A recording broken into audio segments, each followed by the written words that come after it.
जय जगन्नाथ फ्रेंड्स आपण माननकु आम यूट्यूब चैनल को स्वागत। आज आमे जानिबा सिंह राशि व्यक्ति विशेषंकर जन्म ठारू मृत्यु पर्यंत अनेक रहस्यमय कथा विषय रे जेपरिकी एमानंकर चरित्र स्वभाव खाद्य रुचि कर्म क्षेत्र शिक्षा प्रेम विवाह आयुष काल ता सहित एमिति अनेक किछि विषय वस्तु उपरे आज आमे आलोचना करिबा। आशा करुछि आपण माननकु ए विषय वस्तुटी बहुत ही पसंद आसीबो एवं आपण माननकु अनुरोध करुछु कि वीडियो को शेष पर्यंत निश्चय देखंतु। एहा सह वीडियो को गोटे निश्चय लाइक टे करंतु एवं हमर ए चैनल को सब्सक्राइब करी पाखरे थिबा बेल रो आइकन को भी मध्य क्लिक करी दियंतु जहा फଳରେ कि आमे जेपरि एहिपरि वीडियो अपलोड करिवु तार नोटिफिकेशन आपणक पाखरे सर्वप्रथमे पहुँची जिवो। फ्रेंड्स जदि कहिबा सिंह राशि साधारणतः तीन भागरे विभक्त होइथाय यथा 10/5 मघा नक्षत्र सिंह राशि एमाने हेउछंती दानव गण एमाने नानादी देवतांकु भक्ति करि थांती। 11/5 पूर्व फाल्गुनी नक्षत्र सिंह राशि एमाने हेउछंती मानव गण एमाने राजसिक भक्ति प्रिय होइथांती। 12/5 उत्तर फाल्गुनी नक्षत्र सिंह राशि एमाने हेउछंती मानव गण एमाने मध्य राजसिक भक्त प्रिय होइथांती। फ्रेंड्स जदि एठी आमे कहिबा एही सिंह राशि रो व्यक्ति माने बहुत गुण विशिष्ट होइथांती तथा कर्मयोगी धार्मिक प्रेमिक मध्य होइथांती।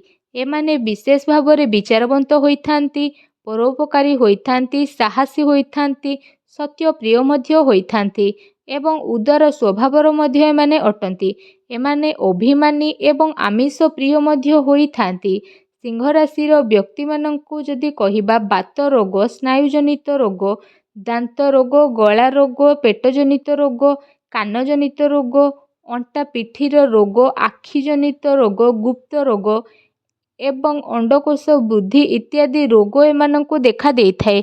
सिंह राशि व्यक्ति मानंकर कर्म सरकारी कर्मचारी व्यवसाय कर्मचारी कृषक धातुरत्न व्यवसायी धर्म प्रचारक इंजीनियर डाक्तर कवि लेखक ज्योतिष एवं नेता मध्य एमाने होइथांती।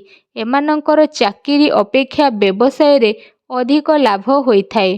सिंह राशि रो अधिपति हेउछंती सूर्य एणु रविवार दिन सुना किंबा तंबाकू पूजा करी धारण कले अत्यंत शुभ फल मिली थाए एवं हरिवंश पुराण पाठ कले शुभ फल मिली थाए।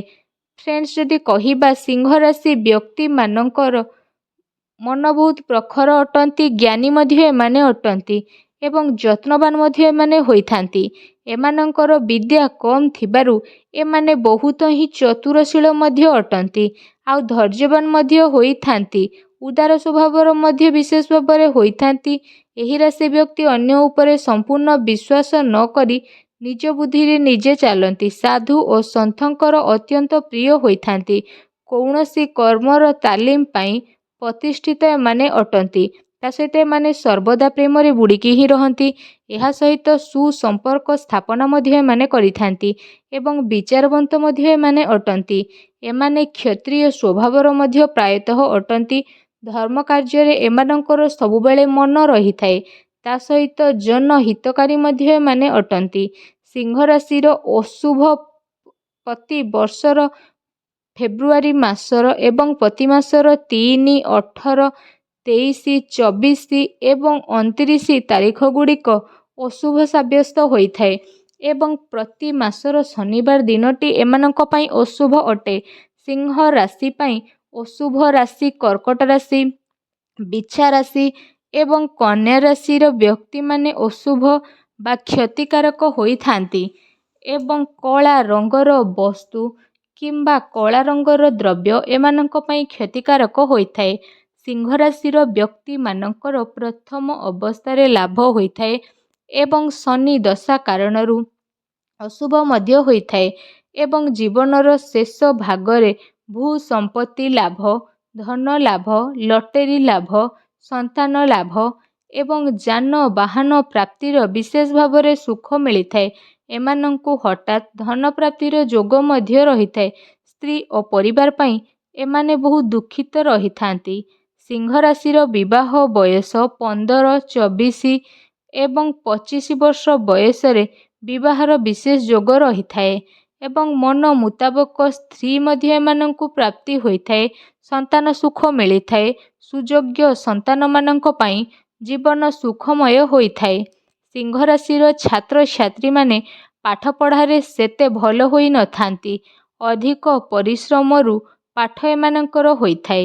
ସିଂହ ରାଶିର ବ୍ୟକ୍ତିମାନେ ପଶୁ ପକ୍ଷୀ ପାଳନରେ ବେଶ୍ ଆକର୍ଷଣୀୟ ହୋଇଥାନ୍ତି। ସିଂହ ରାଶିର ଶୁଭ ଦିଗ ହେଉଛି ପୂର୍ବ ଦିଗଟି ହେଉଛି ଆପଣଙ୍କ ପାଇଁ ଶୁଭ ଦିଗ ହୋଇଥାଏ ଏବଂ ପୂର୍ବ ଦିଗକୁ ଆପଣ ଯାତ୍ରା କଲେ କିମ୍ବା ପୂର୍ବ ଦିଗକୁ ମୁଖ କରି କାର୍ଯ୍ୟ କଲେ ଶୁଭ ଫଳ ମିଳିଥାଏ। ସିଂହ ରାଶିର ଲକି ନମ୍ବର ହେଉଛି 3, 6 ଏବଂ 9। ସିଂହ ରାଶି ପାଇଁ ଶୁଭ ବାର। ସିଂହ ରାଶି ବ୍ୟକ୍ତିମାନଙ୍କ ପାଇଁ ରବିବାର ହେଉଛି ଶୁଭଦାୟକ ହୋଇଥାଏ। ଏଣୁ ରବିବାର ଦିନ ଆପଣ ସୂର୍ଯ୍ୟ ପୂଜା କଲେ ସ୍ଥିତି ଭଲ ରହିଥାଏ। ସିଂହ ରାଶିର ବ୍ୟକ୍ତିମାନେ ଚାକିରି କରୁଥିଲେ ସାବଧାନ ରୁହନ୍ତୁ, କାହିଁକି ନା ଖଳ ପ୍ରକୃତିର ଲୋକମାନଙ୍କୁ ନେଇ ଚାକିରି କ୍ଷେତ୍ରରେ ବଦନାମ ହୋଇ ମଧ୍ୟ ପାରନ୍ତି। ସିଂହ ରାଶି ପାଇଁ ଘାତ ବାର ହେଉଛି ବିଶେଷ ଭାବରେ ଶନିବାର ଅଟେ। ଜନ୍ମଠାରୁ 20 ବର୍ଷ ପର୍ଯ୍ୟନ୍ତ ଦୁଃଖ କଷ୍ଟ ଚିନ୍ତା ରହିଥାଏ। ତା ସହିତ 28 ବର୍ଷରୁ 37 ବର୍ଷ ବୟସରେ ଭାଗ୍ୟର ଉଦୟ ହୋଇଥାଏ ଏବଂ ସୁଖରେ ମଧ୍ୟ କଟିଥାଏ। ଗୃହ ବାହାରୁ ସ୍ତ୍ରୀ ସନ୍ତାନ ସୁଖ ମଧ୍ୟ ମିଳିଥାଏ। 37 ବର୍ଷରୁ 47 ବର୍ଷ ପର୍ଯ୍ୟନ୍ତ ଶୁଭ ସମ୍ପଦ ଖବର ଏମାନଙ୍କୁ ପ୍ରାପ୍ତ ହୋଇଥାଏ, କିନ୍ତୁ ବିଶେଷ କ୍ଷତିକାରକ ସ୍ଥିତି ମିଳିନଥାଏ। 47 ବର୍ଷରୁ 62 ବର୍ଷ ମଧ୍ୟରେ ନାନା ରୋଗ, ପାରିବାରିକ ଅଶାନ୍ତି, ମାଲି ମକଦ୍ଦମା ଏସବୁ ଦେଖା ଦେଇଥାଏ ଏବଂ ସୂର୍ଯ୍ୟ ଉପାସନା କରନ୍ତୁ, ସୂର୍ଯ୍ୟଙ୍କ ପ୍ରତିକାର କରନ୍ତୁ, ଶୁଭ ଫଳ ପ୍ରାପ୍ତି ହେବ।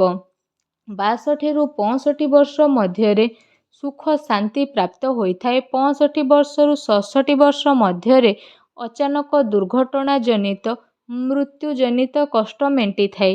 ସିଂହ ରାଶିର ଆୟୁଷ କାଳ 10/5, ଆୟୁଷ କାଳ 87 ବର୍ଷ, 11/5ର 84 ବର୍ଷ ଏବଂ 12/5ର 85 ବର୍ଷ ଆୟୁଷ ହୋଇଥାଏ। ତେବେ ଫ୍ରେଣ୍ଡସ୍, ଆପଣମାନଙ୍କୁ ଆଜିର ଭିଡ଼ିଓଟି କେମିତି ଲାଗିଲା ଆମକୁ କମେଣ୍ଟ କରିକି ନିହାତି ଭାବରେ ଜଣାନ୍ତୁ। ଯଦି ଆପଣମାନଙ୍କୁ ଆଜିର ଭିଡ଼ିଓଟି ପସନ୍ଦ ଆସିଥାଏ ତେବେ ଭିଡ଼ିଓକୁ ଗୋଟେ ଲାଇକ୍ଟେ କରନ୍ତୁ। କମେଣ୍ଟ ବକ୍ସରେ ଓଁ ସୂର୍ଯ୍ୟଦେବ ବୋଲି ଅବଶ୍ୟ ଲେଖନ୍ତୁ। ଚ୍ୟାନେଲରେ ନୂଆ ଆସିଥିଲେ ଚ୍ୟାନେଲକୁ ସବସ୍କ୍ରାଇବ୍ କରିଦିଅନ୍ତୁ ଓ ପାଖରେ ଥିବା ବେଲ୍ ଆଇକନକୁ ମଧ୍ୟ କ୍ଲିକ୍ କରନ୍ତୁ, ଯାହାଦ୍ୱାରା ଏହିପରି ଭିଡ଼ିଓର ନୋଟିଫିକେସନ୍ ଆପଣଙ୍କୁ ସର୍ବପ୍ରଥମେ ମିଳିଯିବ। ଧନ୍ୟବାଦ।